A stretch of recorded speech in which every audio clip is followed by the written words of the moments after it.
How paper is made. They say it was from tree and process it patiently. Is it true? Then stay tuned. For this video let's talk how and what process to make papers. But before that please give me some support by smashing that subscribes button. I would be so grateful. So let's start. Paper is made from wood pulp, which is derived from trees. The process of making wood pulp from trees involves several steps. 1. Logs are harvested from trees and then transported to the paper mill. But cutting trees is need permit from DENR. 2.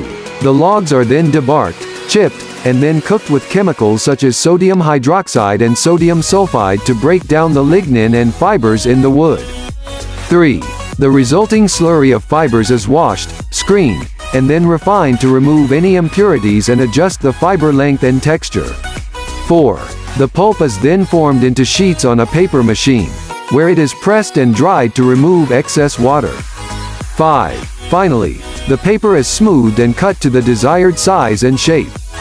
That was the process of making papers. If you have some questions, please feel free to comment down below. I will answer it for you. Thank you for your time.